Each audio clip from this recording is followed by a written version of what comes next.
Hi, this is Tony Ruggiero here on the Tour Coach. If you're looking to get better at coaching, teaching, or playing the game of golf, you're in the right spot. I'm about to take you behind the scenes, inside the ropes, with all of the people I meet on my journey in the game of golf that are here to shed some experiences and shed some information that's going to help your journey improve and get better. Get ready. Let's go. Let's get better.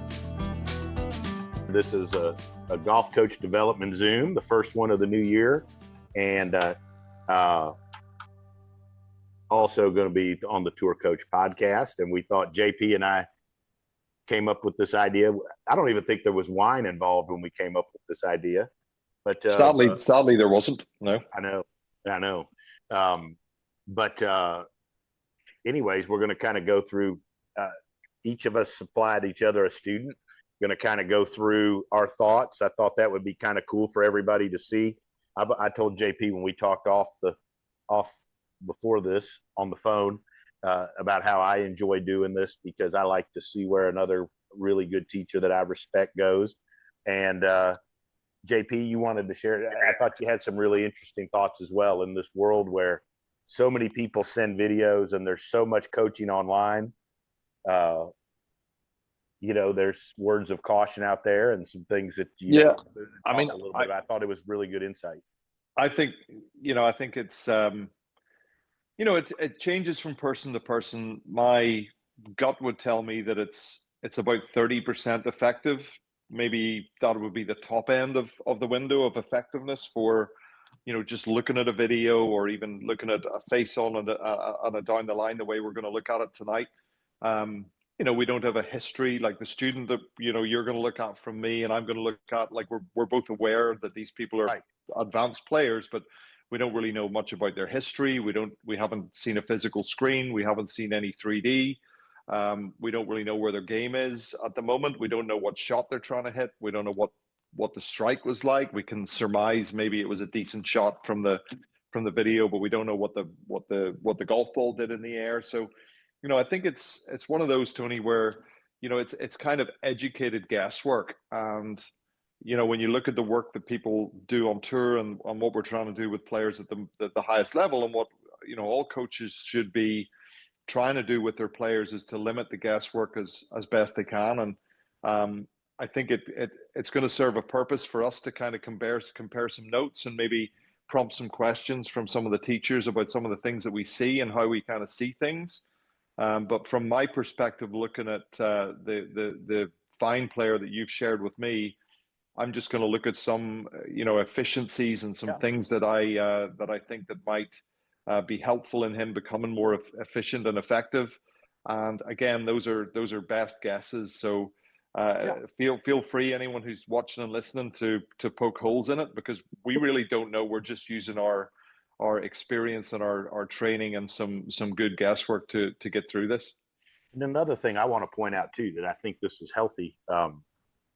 One of the things I want to do with this group too, and I've got it set up, is if anybody's interested, is a WhatsApp where once a week or something, you teachers could send in some videos and on it, and we could take a look and help people, because I've been so fortunate in my career. I mean, early on I had Wayne and Hank. I still with Wayne all the time, but now JP and I are good buddies, and Jackson and Mark Hackett and all these people. Like I share videos all the time of my players and ask opinions. And JP, I know I've looked at one or two for you.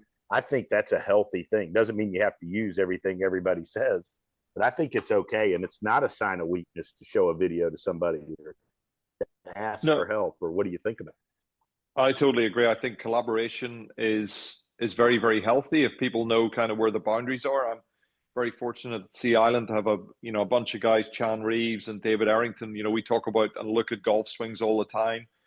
Chan helped me yesterday with a right hip loading exercise that I had never seen before. And I was working with this young guy and he was struggling with it a little bit, and Chan showed me something. And it's amazing the amount you can pick up when you're open-minded enough to share and to collaborate. And that's not to say that there doesn't have to be a level of trust involved in those who you want to collaborate with, because we all run our own little personal businesses. But for those like yourself, Tony, you're one of my inner circle, and Claude Harmon and Chan and Dave and Sea Island, and guys who I can just flick videos with and say, hey, I'm kind of stuck here. And I think that's a healthy way of doing things, especially, you know, when you have a student perhaps you've been working with for quite a long period of time, and you're just seeing the same thing all the time.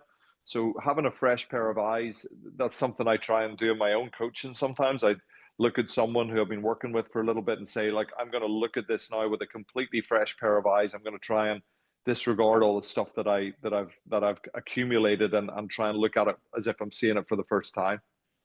Now, I try to use, like you talked about an inner circle. I have a group of folks. Obviously, JP's one of them. Wayne, who's on here, is a big part. Jackson, but like I like to have, I have several different people that kind of I know from their experience and their background come at things from different places, right? So that I'm not getting somebody that's probably going to look at things just the way I do.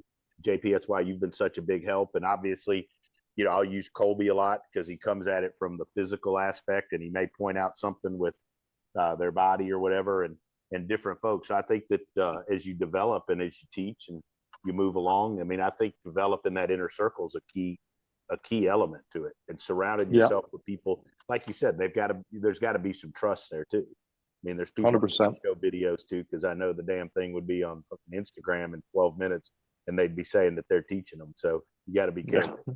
Right, I hear you. All right, Jackson, lead us.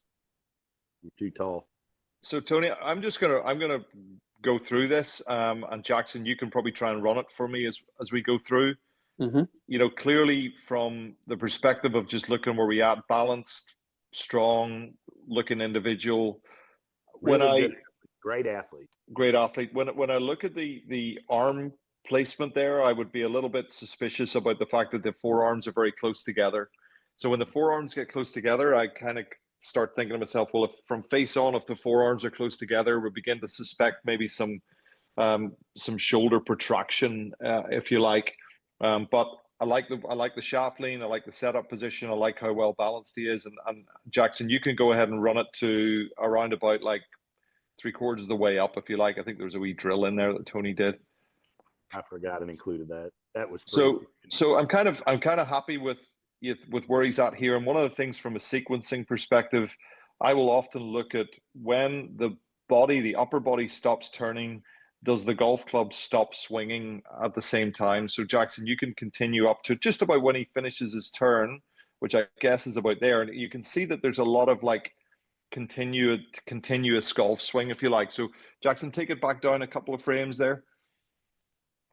No, sorry, take it back down into the down. Okay, good. And let's run it back up just slowly. And we can see that he's kind of finished off turning there. And then we've got, let's go there. So there's a little bit of extra kind of swing there that you see. And coupled with that, you can also see this kind of space appearing between his left hip and his left shoulder. So his left lat looks kind of exposed there. So when looking at this just for the first time, Tony, and not knowing what anything that you guys are doing or whatever, I would be thinking to myself, okay, he's maybe got a little bit of extra swing at the top. He's got a little bit of kind of looseness in it. Shoulders looked a little bit out of position at address. Everything else relative to his pivot and his lower body look as if they're really, really strong, you know, reaffirming your kind of the athletic nature of things. So Jackson, if you run it on down there towards impact, you know, we can see he creates a nice amount of lean. I would say there we start to see like a little bit of kind of like a backing.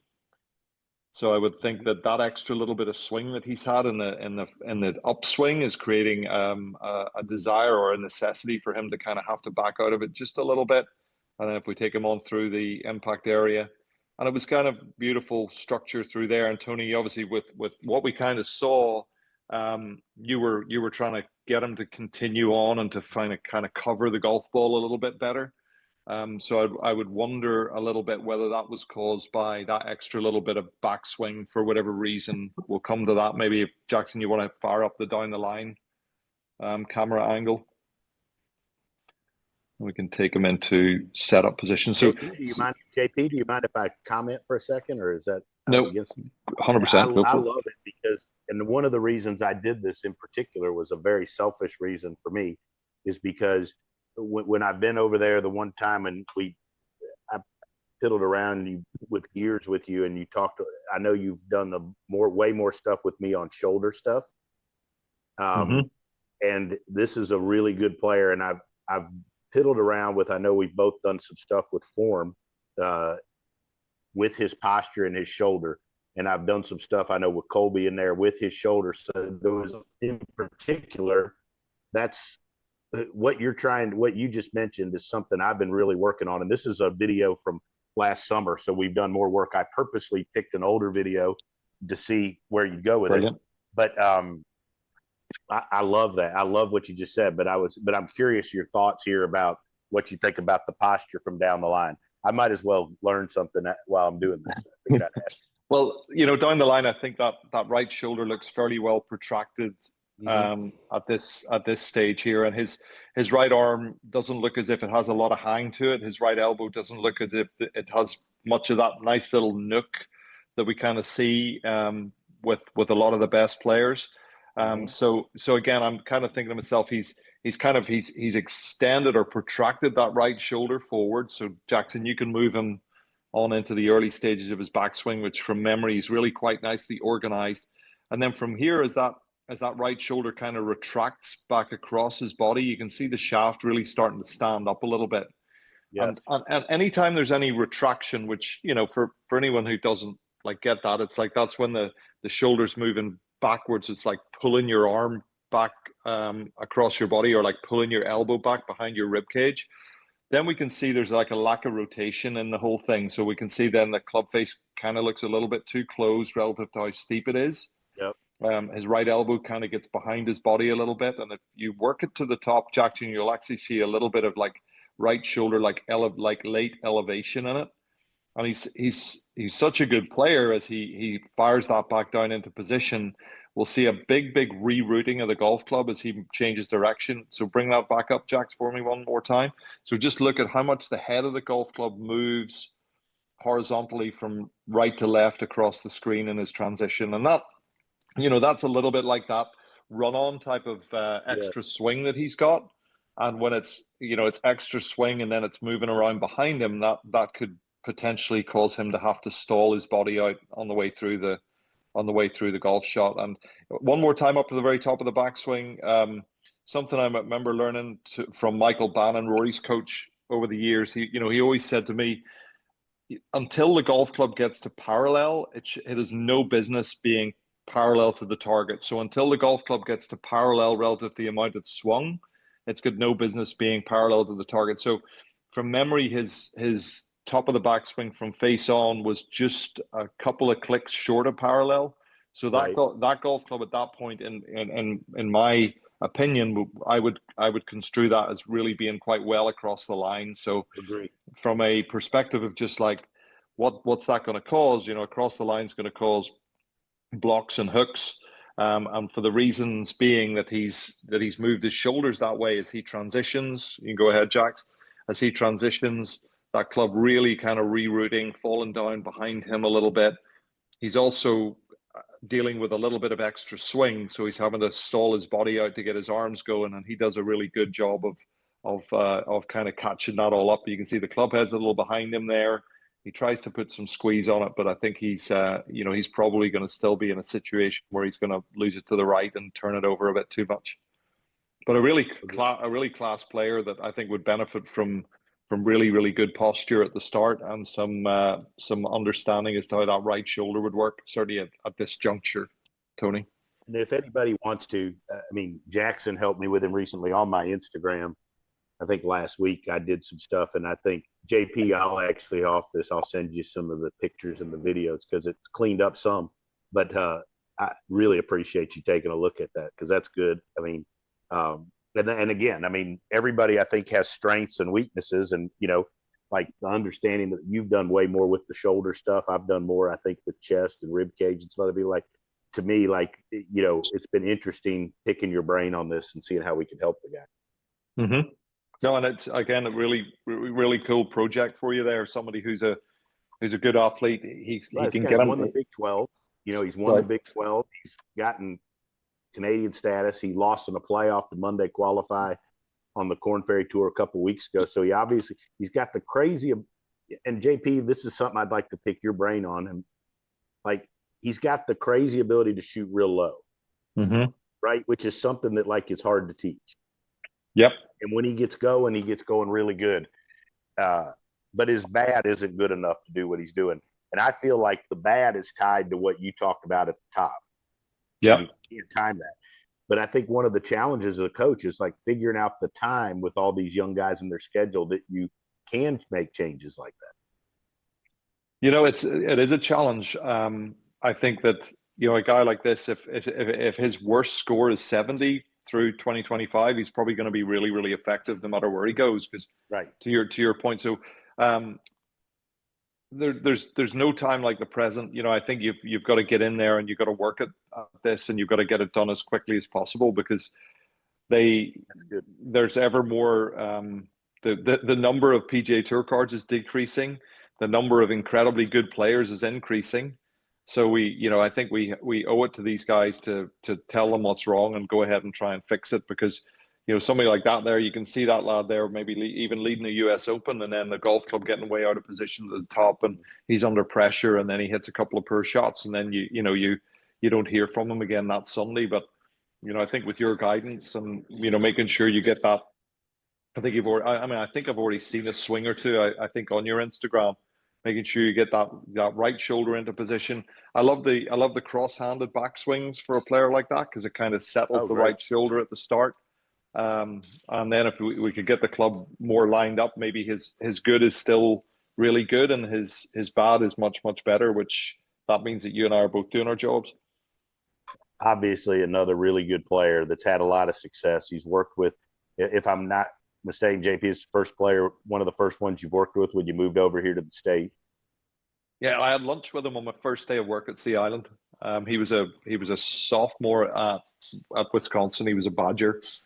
So he's progressed really well, and he's now on the Corn Ferry Tour. He still exhibits some of the things we've looked at. So I'm interested to hear what you're thinking. Did you run it back halfway, Jackson?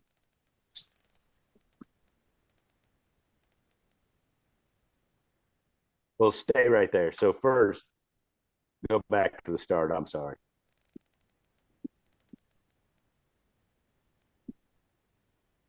I think his right knee pinches in a little bit.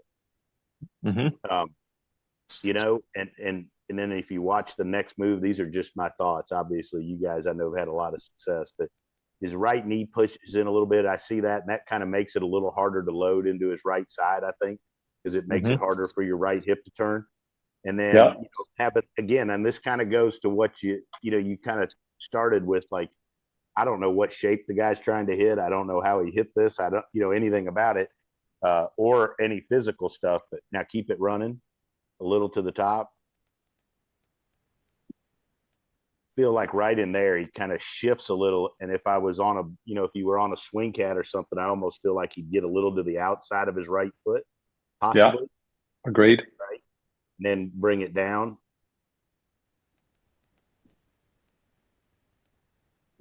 And then I feel like he kind of, because he gets to the outside of the foot, I feel like he's got maybe a little more extra lateral movement out of the top, and he gets to the outside of his left foot. I mean, that's really all. I mean, it's shit. He's good. He's super good, right? Like, I wouldn't, if you want to go to the down the line version now.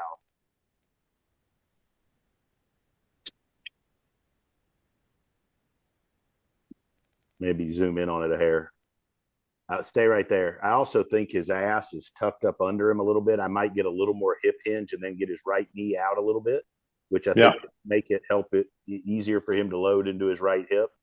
And then go ahead right off the ball, please, Jackson. And I feel like right there he kind of shifts a little, and I feel like he might get to the outside of that foot. Keep going. And then as a result, I feel like the arms kind of lift, and right there I feel like he squats a little almost instead of turning, and then the club might get a hair, laid off, because he swings it back a little bit more with his arms, and his chest doesn't turn because he's gotten to the outside of the foot. I mean, I think from my perspective, I mean, again, and I think too, everybody has preferences, but I would probably try to get him a little more centered up, keep the pressure more on the whole inside, on his whole right foot, more to the inside, get him to get his right hip to go back a little deeper and to get his chest and his rib cage to turn a little more, might clean it up a hair at the top, center him. And then I think if he does that, my opinion, he probably wouldn't slide into it quite as much, and he wouldn't get to the outside of his lead foot. Yeah. Well, the coolest thing about that, Tony, is you've crazy off from what you. Well, no, you've explained what I've been trying to do with him, but you've done it in a different way, which is cool for me, because then I can, I'm always at him to complete his rotation better. The way I sometimes see it, Jackson, if you bring it to the beginning of his golf swing again, and I see this as like a sit load pattern as opposed to a rotate load pattern. So that's like a sit and load, which is, the problem with the sit load pattern is it's kind of like a rotation killer, because the sit gets him, like he sits back across his right foot, to your point, Tony, onto the outside of his right foot. So all his depth is used up really early, and then he has to kind of lift his arms up. So I totally kind of I agree with exactly what you're seeing there. We're always working on trying to make sure he manages his rotation and gets away from that too much of that sit at the start. You know what might be good for him, just thinking out loud here, is, but like, I do a bunch with those bands, but like, where he's in his posture with a band pulled across, and he's got to just rotate his rib cage like that, where he gets completely wound and he doesn't let the pressure get to the outside of the foot, would kind of center him up. I think I actually think a couple of those band drills could help him get that feel. I do, but like, man, he's good. He's great. And, well, the hard thing, kind of like the student of yours that we saw, that the hard thing is that his overall pattern leads him, for whatever reason, to like stop turning in the club head. The golf club does a fair bit of things before he changes direction. And that just makes it hard to manage. I've looked at Sammy's pattern. I've looked at Sergio Garcia, who's similar, in some respects, with the amount of load that he creates, and the fact that he is a little bit of like a sway reverse spiner in the backswing. So there is history of that sort of pattern being really effective. I think Sergio is probably one of the best ball strikers throughout his entire career. He's had a 21-year career now, really, since breaking onto the scene on Medina. So I think with most of these things, what I'm trying to do is just soften the pattern, make it more manageable. And to your point, trying to get it to a stage where they're better on their bad days and they're still as good on their good days.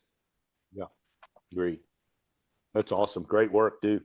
I mean, I follow a bunch of your folks and know who most of them are. And I mean, he's played a lot of, he's coming out of Wisconsin. He's played a lot of great golf, and obviously it'd be nice if you and I were at Sea Island. You could put some bands around him and do some things just to get him with different feels, because I'm continually chipping away at that pattern. And I said something today to one of the young guys here, Blades Brown. I've been helping, and I said there's no fix and there's no perfect.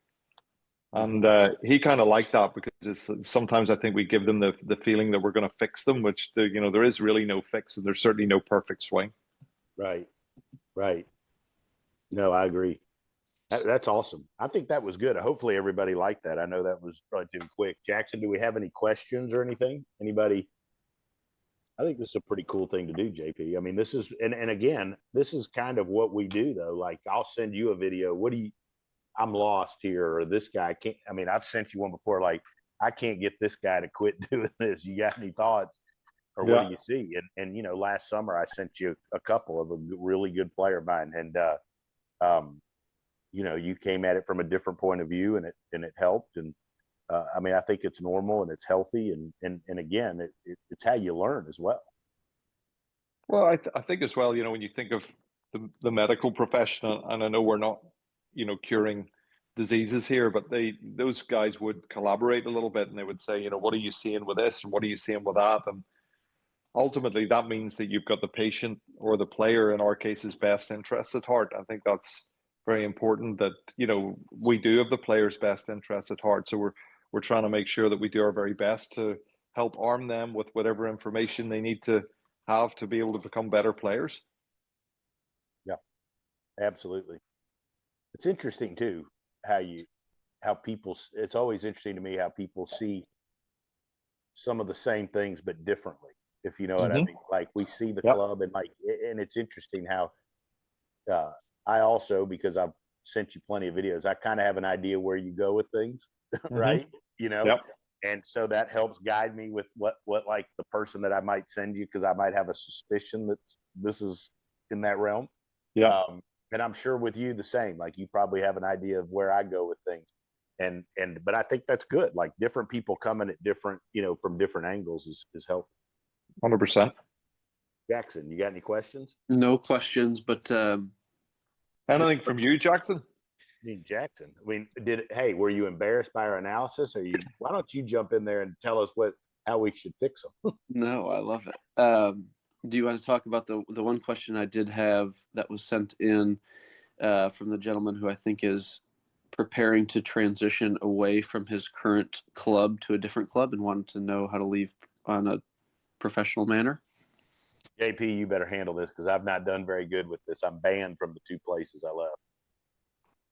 Well, I mean, I think you've got to remember that in our world, your reputation is the key to your success. And whether you've had a fantastic relationship with your general manager or your director of golf, or whether you haven't, your job is to maintain your reputation and make sure that you're being a professional. So, if you are in the process of leaving your club, it would be important that you thank the people that have been around you for their support and their guidance. And even if you don't completely mean it, it would be nice for you to be able to walk out the door of the place that you're currently in, where people think that you're a classy individual and a professional who's done their best through your tenure, and that they allow you to go somewhere else. So I think transparency is key. I think respect is key, and remembering that when you're valuing your own reputation, it means that you need to be doing the right things, even in situations where you maybe feel like, whether you've maybe been hard done by or you've had a great ride. I think you want to try and close it up in a really professional manner, and then go to your next gig, because you never know who you're going to need in the future, and the way that you've conducted yourself will be spoken about, both negatively and positively, and that could be a big asset for you in the future. I also think too, like, if you do a good job, people follow you wherever, from place to place. JP, I know you have people that come to see you. You still have people that come to see you from overseas. And so I think the first and foremost thing is to be very appreciative and very open and thankful to the people that have supported you where you are. Every time I've left a place, I've sent out a very nice email and thanking all of my students, and texted the people that have been closest to you, and be open and honest with them. And again, I always have said that, like, if people will never begrudge you for bettering yourself. If it's a better opportunity and a great place to go to, anytime I've ever done that, the people that support you and your students are always going to be by your side. And if you always put your students first, and your interest is always making sure they have the best, generally people follow you and your business grows. I think too, you could use this forum. I know, Tony, you and I have both reached out to some people through our list that's now almost up to 275 coaches on here, because we're happy to help in any way possible. But also, I think if you're leaving a club that you did enjoy your time at, it's good to provide a solution to a problem. And if you can give them a couple of names and say, like, this would be a good direction that I would, like to see the club, so you can continue to take care of them, I think that would be a good way to step out as well. That's great. That's really good. And again, we try to, I know too, if you're one of those young teachers and you're looking for places and you're looking to move up, I mean, always reach out and share, because I know JP where he is. I know he hears about things all the time. I know I do, and I know Jackson does, and Wayne does as well. So always keep that in mind if you have interest. And I think, Tony, to some degree, to tie a bow around it, it echoes the collaborative approach that we have with some players, and the fact that we're all in this together, and we want to always try to, to some degree, support one another, even though there's a competitive nature to what we do, of course, with players and things like that. But I like what you said, Jackson, to try and give someone else a a foot up on the ladder whenever you're moving to another ladder. Absolutely. JP, this was fun. Jackson, great job. Oh, hold on. We just had a question. I saw it. Brad Harris just asked. Go ahead, Jackson. Question is, what are your thoughts of him flaring out the right foot a little? Do you think this would help him rotate a little more with the trail hip and the backswing, possibly help him keep pressure on the inside of trail leg a little more? You know, JP, I'm gonna let you handle most of this, but again, I think it goes to what JP said in the very beginning about not, you know, like an online lesson. Like, I haven't done a screen on him. The screen I do is very basic, a couple one-legged things that I always do with basically every student, good player that I learned from Colby, or I take them in there to have that done. But like, I think that would be more of a physical issue. Yeah, I would want to know before I started messing around with that stuff. JP? I think what Brad has said there is a really good idea. I think that by trying to put some pressure down through his right foot in different ways has been something that he and I have explored. His instinct to hit the golf ball is sometimes just to sit back and to load his shoulders and to like load the club down. So I appreciate what Brad has said, and I think he's certainly on the right track with regards to the comment that he's made. And yes, I would say that through putting some twisting pressure through Sammy's right foot, I've tried to help open up that right hip. But the patterning of the way he hits the golf ball is still pretty strong, and he tends to revert back to that, like little bit of a sit, little bit of a sway, and little bit of a lift. Awesome stuff. JP, thanks again for doing this for all the guys, and thanks to everybody for listening, and also thanks for always being part of the podcast, and appreciate all the help. Thanks, guys. Cheers, Guys, Steve. good stuff. Thanks, Will. Thank you, Guys, Jackson. Thanks, guys. Jackson's going to announce it, but we're going to have Michael Breed's going to be on the 24th with us. Jackson will be sending out the info, so we're going to try to be getting a little better at doing these more regularly. And anybody interested in being able to send videos to us on WhatsApp, if you'll email me or Jackson, we'll go ahead and start that. We'll try to get that rolling next week. I've already got a WhatsApp. I've downloaded that. So anyway. You're going international, Tony. You got a WhatsApp. That's what I'm trying. They're going to start calling me Global T now. Love it. All right. Sounds great, guys. So we'll get that launched. I'm going to keep trying to help you. And Jackson, Wayno, JP, thanks for everything. We'll do this soon. Thank you very much.